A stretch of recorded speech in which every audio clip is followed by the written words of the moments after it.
28일 아침 송은재TV 시작합니다. 지난 26일과 27일 그러니까 어제까지 중요한 두 가지 판결이 있었습니다. 지금 재판 전국에서 이 판결이 굉장히 전국을 뒤흔드는 중요한 요인들입니다. 하나는 어제 있었던 헌법재판소에서 마은혁 재판관 후보자를 임명을 빨리 하라라고 하는 이 판결이 굉장히 중요했고요. 또 한 가지는 지난 26일이었습니다. 서울고법에서 이재명의 선거법 위반 이 결심 공판에서 이 선고 일자를 잡은 것입니다. 꼭 한 달 뒤인 3월 26일, 다음 달 26일 선고하겠다라고 했습니다. 이 두 가지 재판이 굉장히 중요한 것이었다. 이 판결을 보면서, 이 과정을 보면서 우리 사법부, 우리 헌법재판소 얼마나 많은 문제를 안고 있는가. 어제는 이제 헌법재판소에서 또 감사원이 선관위를 감사해서는 안 된다. 직무감찰을 해서는 안 된다.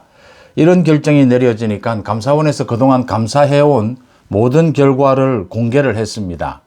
선관위는 가족회사처럼 친인척을 채용하는 것이 관례가 되어 있다. 라는 식으로 운영이 되어 왔다라고 하는 것입니다. 선관위가 선거 관리를 하는 이 선관위가 이런 식으로 무슨 마피아 집단처럼 범죄 집단처럼 이렇게 운영이 되어 왔다. 그런데도 감사를 해서는 안 된다. 독립기관이어서 헌법재판소, 중앙선거관리위원회, 우리 사법부까지 국회는 당연한 것이고 이게 정말 불공정하고 비상식적인 또 좌파들에 의해서 점령되고 있고 점령되어 있다라고 하는 점, 이런 것들이 모두 확인이 되는 참담한 순간들이었습니다. 이런 와중에도 이걸 막아낼 수 있는 이 좌파들의 비상식적인 이 헌정을 파괴하려고 하는 이 난동을 막아내기 위해서 요소요소에 그래도 상식적인 많은 장치들이 아직은 남아있다라고 하는 것입니다. 그 대표적인 인물로 떠오른 사람이 헌법재판소에서는 정형식, 김복형, 조한창 이 세 명의 재판관이 있었다라고 하는 것이고요. 또 행정부에는 대통령 권한대행인 최상목이 있다라고 하는 것이고요. 또 사법부에는 조희대 대법원장이 있다라고 하는 것입니다.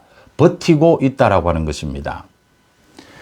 정치권에서 선전선동 가짜뉴스가 흘러 넘치는 이 정치권과는 달리 사법부, 행정부는 특히 사법부는 이를 조용하게 처리하는 것이 가장 훌륭합니다.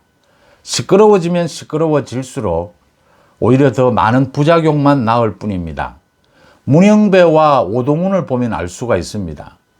이재명과 결탁한 헌법재판소의 문영배와 공수처의 오동훈은 이를 굉장히 시끄럽게 선전선동하듯이 정치 집단인 것처럼 이렇게 일을 진행해 왔습니다. 그래서 더 많은 부작용도 불러일으키고 이재명과의 결탁 의혹도 더 커졌습니다. 할 수 있다면 이를 조용하게 합리적이고 상식적으로 처리해 가는 것이 그 권한을 가지고 있는 국민들로부터 위임받은 권한을 가지고 있는 사람들은 특히 사법부는 이를 조용하게 처리하는 것이 중요합니다. 앞으로 이 조희대를 비롯해서 최상목 또 정형식 등의 이 세 명의 재판관들이 어떻게 우리 헌정 질서를 지켜야 하느냐 이 부분 한번 따져보겠습니다. 먼저 이재명 재판부터 가겠습니다. 그날도 제가 말씀을 드렸는데 이재명의 선거법 위반 이 2심 판결은 서울고법에서 하고 있는데 이건 새로운 내용도 없고 새로운 증인도 없고 아무런 것도 없습니다. 1심 2년 가까이 끌었던 1심에서 나왔던 모든 내용이 되풀이됐을 뿐입니다. 그렇다면 선고를 보름 안에 내릴 수도 있습니다. 빠르면 일주일 안에 내린 경우도 있습니다. 물론 한 달까지 끄는 경우도 있습니다. 그런데 재판부가 이재명의 선거법 위반 이 부분에 있어서 이재명의 재판 지연이 있었고 재판 지연을 막는 조치도 취했고 또 다른 재판을 맡지 않겠다라고 하면서 굉장히 재판을 신속하게 진행을 했습니다.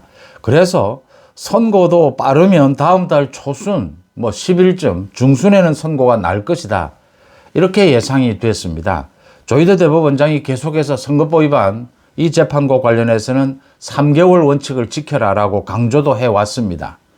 그런데 선고일을 3월 26일로 잡습니다.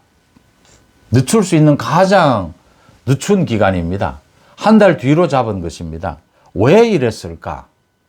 굉장히 서두르고 신속하게 재판을 진행해왔던 이 서울고법의 재판부가 선고일자만은 3월 26일로 잡습니다. 읽히는 것은 윤 대통령에 대한 탄핵 심리, 헌재의 탄핵 심리를 보고 난 뒤에 선고를 하겠다라는 것으로 해석할 수밖에는 다른 길이 없습니다.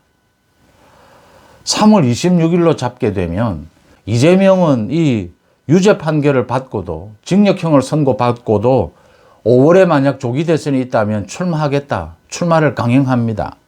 이 사태를 어떻게 할 것이냐. 조희대 대법원장이 3월 26일 이 선고가 만약 있게 되고 만약 조기 대선이 있다면 조기 대선을 가정하지 않는 것이 좋다라고 말씀하시는 분들이 많은데 전국 앞을 이렇게 논평을 할 때에는 여러 갈래를 보고 조기 대선이 있을 경우에 어떤 일들이 펼쳐진다라는 것을 짐작해 봄으로써 조기 대선이 없는 경우 윤 대통령의 이 탄핵을 기각시키는데도 그게 도움이 되는 것입니다. 어떤 정치 현장에서의 선전선동과 평론은 다를 수밖에 없는 것이죠.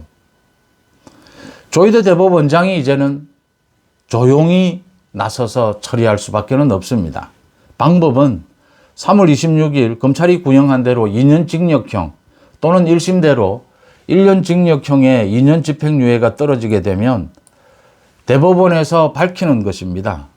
이재명 선거법 위반 대법원의 확정 판결을 4월까지 한 달 이내로 내리도록 하겠다.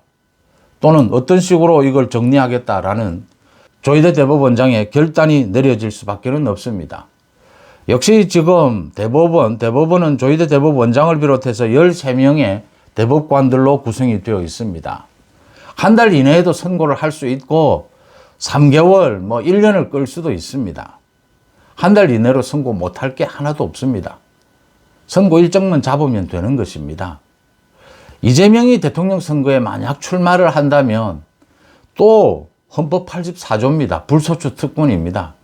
진행되던 재판은 중단을 하느냐, 중지하지 않느냐.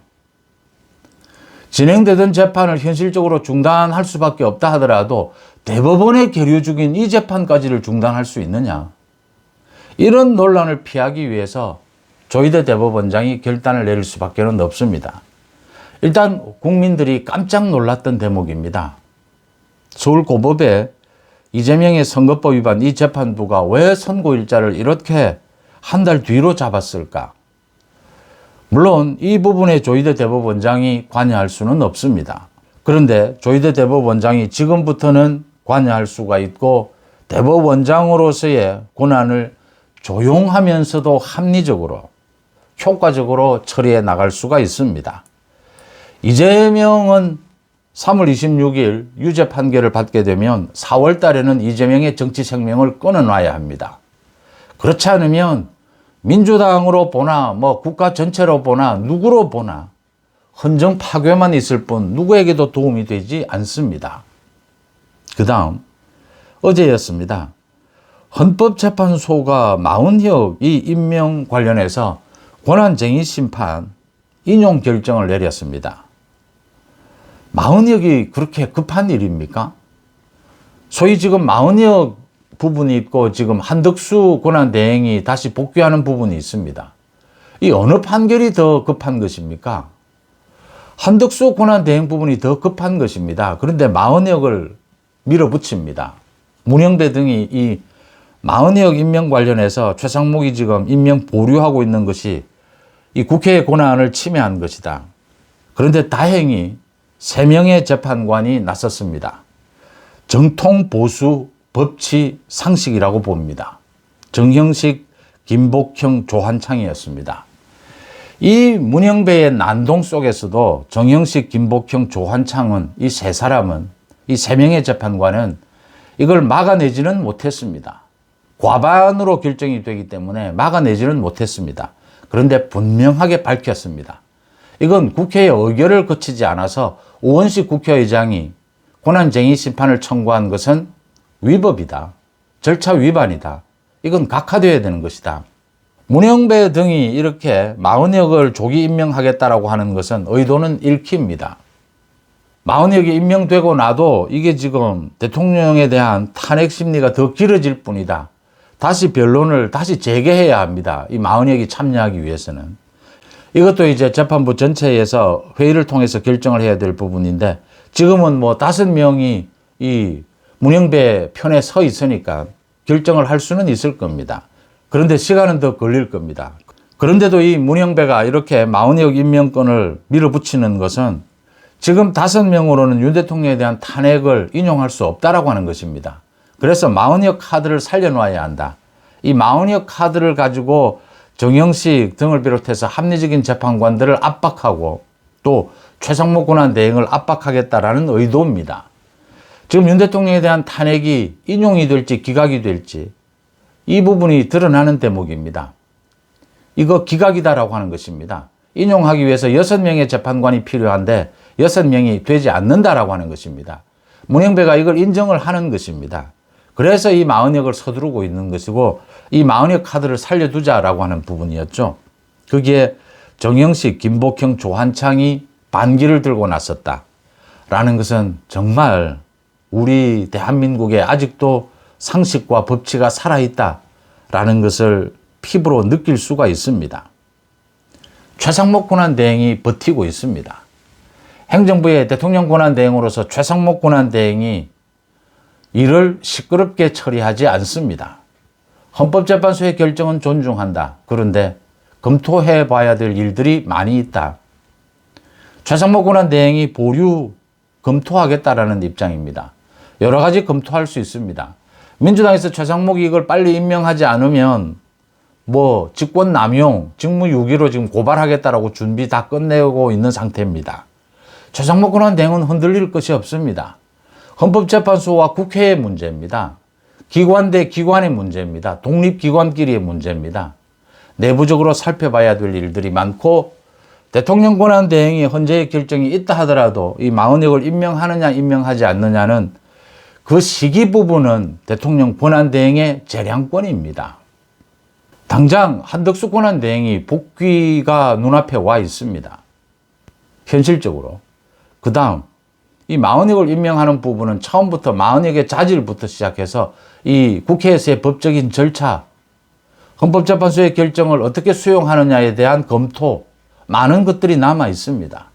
착착 그 일을 진행하면서 지켜보면 될 일입니다.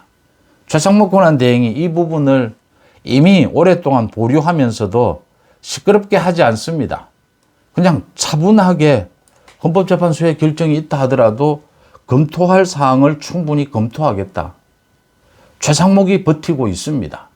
이게 상식이고 이게 법치입니다. 그러니까 이 5명이 이 지금 재판 전국에서 저 이재명을 비롯한 좌파들의 난동을 막고 윤석열 대통령에 대한 탄핵을 기각을 시키고 우리 헌정 질서를 바로잡게 될 것이다 라는 기대를 가질 수가 있습니다. 참담한 상황 속에서도 그래도 우리 헌정 질서 사법 시스템은 지켜지고 있다라고 하는 희망을 갖습니다. 송재TV 마칩니다. 고맙습니다.